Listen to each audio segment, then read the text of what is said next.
আসসালামু আলাইকুম ওয়া রাহমাতুল্লাহ। হযরত আদম আলাইহিস সালাম এবং হযরত হাওয়া আলাইহিস সালাম তারা দুজনেই জান্নাতে বসবাস করছিলেন। তাদের প্রিয় শত্রু ছিল শয়তান।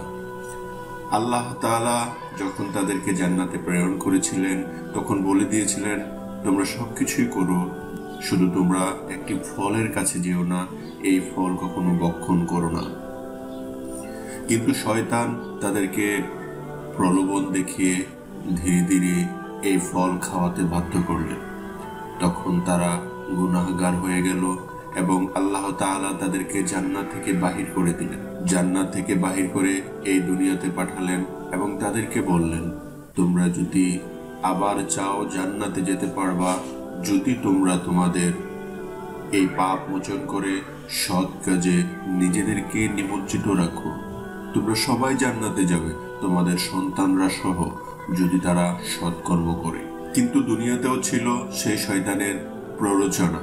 হযরত আদম আলাইহিস সালাম এবং হযরত হাওয়া আলাইহিস সালামের অনেক সন্তান ছিল। তাদের দুই ছেলে ছিল, কাবিল ও হাবিল। কাবিল ছিল বড়, মা বাবার কথা মেনে চলতো না। হাবিল ছিল ছোট, মা বাবাকে মেনে চলতো এবং সৎ পথে পরিচালিত হতো। আদম ও হাওয়া আলাইহিস সালামের আকলিমা নামে একটি মেয়ে ছিল। কাবিল তাকে বিয়ে করতে চাইত, কিন্তু আদম ও হাওয়া আলাইহিস সালাম আকলিমাকে ছোট ছেলে হাবিলের সঙ্গে বিয়ে দিতে চাইত, কেননা সেই সর্বাপেক্ষা সৎ কর্মশীল এবং খুবই ভালো ছেলে ছিল। কাবিল তা কখনো মেনে নিতে পারেননি। এভাবে কাবিল নিজের মা বাবা ও ভাইয়ের শত্রু হয়ে গেল। তাদের মধ্যে বেঁধে গেল এক বিশাল বিবাদ। তখন সৃষ্ট এই বিবাদ নিরসনে আল্লাহ তাআলা হুকুম দিলেন, তোমরা কুরবানি করে পাহাড়ের উপর রেখে আসো, যার কুরবানি কবুল হবে তার সঙ্গে আকলিমার বিয়ে হবে। তখন তারা তাই করলেন, কিন্তু দেখা গেল কাবিলের কুরবানি কবুল হয়নি। এটি দেখে কাবিল খুব রেগে গেল। সে বলল, আমি তোমাকে হত্যা করব। হাবিল বলল, আল্লাহ তাআলা সৎ বান্দাদের কুরবানি কবুল করেন। এখন তুমি যদি আমার সঙ্গে লড়াই করো, তুমি করতে পারো, তবে আমি তোমার গায়ে হাত তুলব না।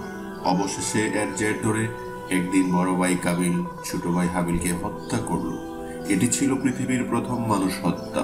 হাবিলকে হত্যার পর কাবিল চিন্তায় পড়ে গেল যে তার লাশ এখন কি করবে, কিভাবে তা লুকিয়ে রাখবে। তখন কাবিল দেখতে পেল একটি কাক ছুট দিয়ে মাটি খুঁড়ে অন্য একটি কাককে দাফন করছে।